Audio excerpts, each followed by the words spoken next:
अस्सलाम वालेकुम दोस्तों, आज हमारे चैनल पर एक दिलचस्प गुफ्तगू होगी जहां हम कुरान और साइंस के हवाले से कॉस्मोलॉजी और एक्सपेंडिंग यूनिवर्स को एक्सप्लोर करेंगे।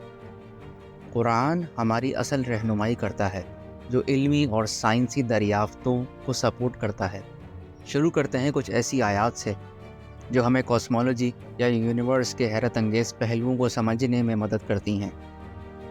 सूरह अंबिया आयत नंबर 30 में अल्लाह फरमाता है, क्या काफिर लोगों ने ये नहीं देखा कि आसमान और ज़मीन बाहम मिले जुले थे, फिर हमने उन्हें जुदा किया और हर जिंदा चीज़ को हमने पानी से पैदा किया, क्या ये लोग फिर भी ईमान नहीं लाते? ये आयत एक्सपेंडिंग यूनिवर्स के कॉन्सेप्ट को सिग्निफाई करती है क्योंकि इसमें आसमान के जुदा होने या एक्सपेंड होने का जिक्र है जो कि आज की साइंस ने तस्दीक किया है। सूरह अज़्ज़ारियात आयत नंबर 47 यानी 47 में ये लिखा है, आसमान को हमने अपने हाथों से बनाया है और यकीनन हम कुशादगी करने वाले हैं। इस आयत में भी कुशादगी करने का जिक्र है। कुरान के ये इशारे हैं कि यूनिवर्स का बढ़ना या एक्सपेंड होना जारी है, जैसा कि साइंस ने भी बताया है। कॉस्मोलॉजी फल्कियात की एक शाख है जिसमें बिग बैंग से लेकर आज तक और मुस्तकबिल में कायनात की इब्तिदा और इर्तका शामिल है। नासा के मुताबिक कायनातियात या कॉस्मोलॉजी या इल्म कायनात की तारीफ़ ये है कि ये एक मजमूई तौर पर कायनात की बड़े पैमाने पर उसकी प्रॉपर्टीज़ का साइंसी मुताला है। कॉस्मोलॉजी हमें समझने में मदद करता है कि आसमान और ज़मीन किस तरह बने हैं, सितारे कैसे बनते हैं और किस तरह की कुदरती क़ुव्वत इन सब को मोल्ड करती है। ये इल्म हमारे नज़रिए को भी बेहतर बनाता है और खालिक की हिकमत का इजहार करता है। लेकिन एक्सपेंडिंग यूनिवर्स क्या है? साइंटिस्ट्स ये कहते हैं कि बिग बैंग से लेकर अब तक यूनिवर्स मुसलसल एक्सपेंड हो रही है, यानी बढ़ रही है। ये एक्सपेंशन गैलेक्सीज़ के डिस्ट्रीब्यूशन में तब्दीली लाती है जो आज हम देखते हैं। साइंटिस्ट्स भी इस फील्ड में यानी एक्सपेंडिंग यूनिवर्स की रिसर्च में काम कर रहे हैं, जैसे कि डॉक्टर नील डिग्रास टाइसन, कार्ल सेगन और डॉक्टर हॉकिंग। उनकी दरियाफ्तों ने हमारी समझ को मज़ीद बढ़ा दिया है।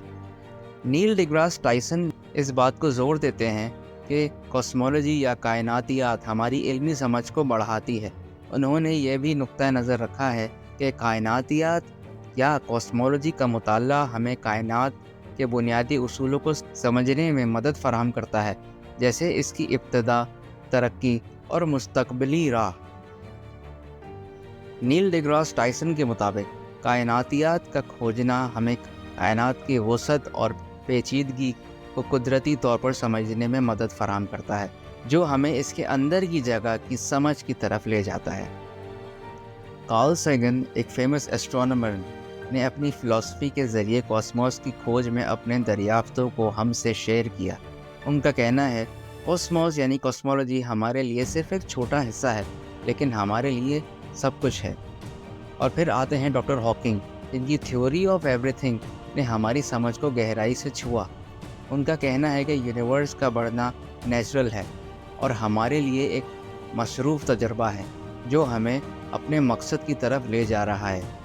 इन तीनों अजीम साइंसदानों की बातों में एक कॉमन थीम है, वो है समझने का जुनून, जज्बात और हमारे वजूद की गहराई को एक्सप्लोर करने का हौसला। इनकी थ्योरीज़ ने हमारी सोच को बदल दिया है और हमें अपने असल मकसद की तरफ रहनुमाई की है।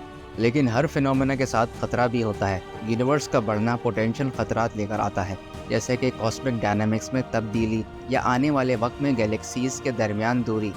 ऐसी तब्दीलियाँ हमारे वजूद और ज़िंदगी को कैसे इन्फ्लुएंस कर सकती हैं, इस पर सोचना ज़रूरी है। कॉस्मोलॉजी समझने से न सिर्फ हमारा इल्म बढ़ता है, बल्कि ये हमारे मौजूदगी का भी एक नया नज़रिया पेश करता है। जब यूनिवर्स में तब्दीली होती है तो हमारी समझ में भी तब्दीली आती है। हमारी ज़िंदगी का मकसद, हमारा इर्तिका और हमारे इस सारी दुनिया में तब्दीली आती है। आखिर में हम ये कहते हैं कि कुरान एक लामहदूद हिदायत है जो हमें दुनिया की मिस्ट्रीज़ को समझने में मदद करता है। याद रखें, वीडियो को लाइक शेयर करना ना भूलिएगा और चैनल को सब्सक्राइब करना ना भूलें ताकि आप हमारे फ्यूचर डिस्कशंस से जुड़े रहें। फिर मिलेंगे। अल्लाह हाफ़िज़।